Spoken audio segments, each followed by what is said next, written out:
Hi, I'm Mary Kopczynski, the CEO of Regalytics, and here's your update on this week's 14,189 regulatory alerts. The regulator of the week is the FTC.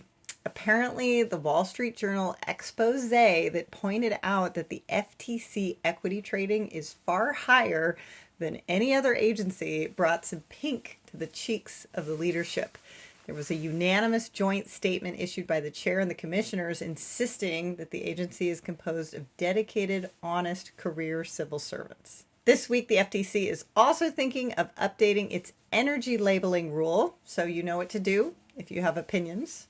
Speaking of opinions, the FTC is also extending the deadline in relation to comments about their proposed new rule on commercial surveillance and data security practices.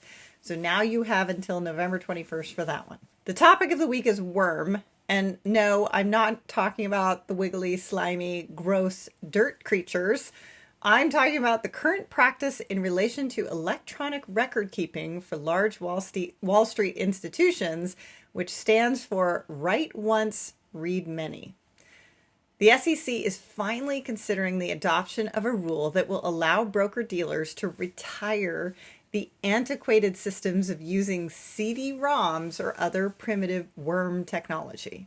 The idea was that you had to store a thing in a non-erasable, non-rewritable format. The amendment is also supposed to make some common sense updates, including third-party record-keeping services like, the cloud. And this would be a major step forward for tech at some of the big institutions that have been really limited by the whole ban on the cloud thing. On to other topics. Climate change is on everybody's mind. The Illinois Department of Insurance will now require that insurance companies in the state complete an annual survey detailing the risks of climate change to their business operations, their assets and investments, as well as their plans to address those risks. The U.S. House of Representatives introduced a bill to establish a national network of electric vehicle charging stations.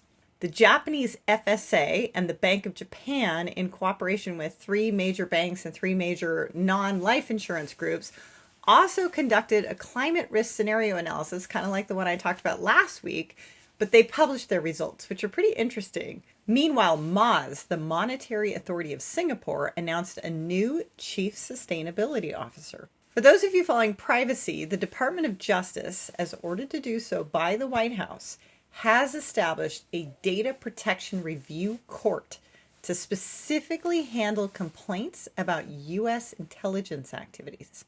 Also, the California Privacy Protection Agency is making new rules to let Californians better control their online privacy. They put out a red line of the old law that basically shows what was added, what was deleted, and what was changed, and there is seemingly none of the original text. Random interesting factoid that came out of an SEC statement from the Subcommittee of Diversity and Inclusion, that of the 70 trillion in global financial assets under management, less than 1% were managed by minority or women-owned firms. Come on, help us out.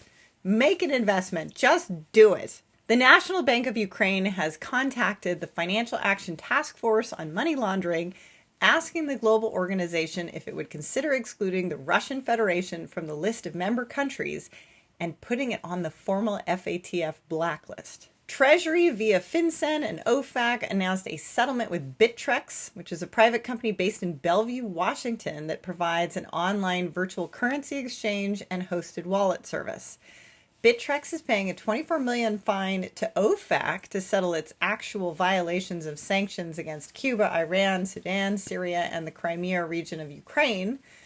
But overall, Bittmex was not screening its information in any way. So FinCEN separately settled with a $29 million fine for failures to have an appropriate AML KYC program. And Credit Suisse is in the news again. A $495 million settlement with the New Jersey Bureau of Securities for selling toxic residential mortgage-backed securities from 2006 to 2007. This is in the run-up in advance to the financial crisis. This will be New Jersey's largest civil monetary recovery in its history, and it will include approximately $300 million in restitution for investors around the nation. And finally, for you Kurt Russell fans, this Saturday you can meet him in person to sign pre-purchased bottles of his Goji wines at Taste, Philadelphia Festival of Food, Wine, and Spirits. And that's it this week for Regalytics. Imagine all of the world's regulators at your fingertips. 25% of our customers use Regalytics for compliance, and the rest use it to save money or make money. See you next Wednesday.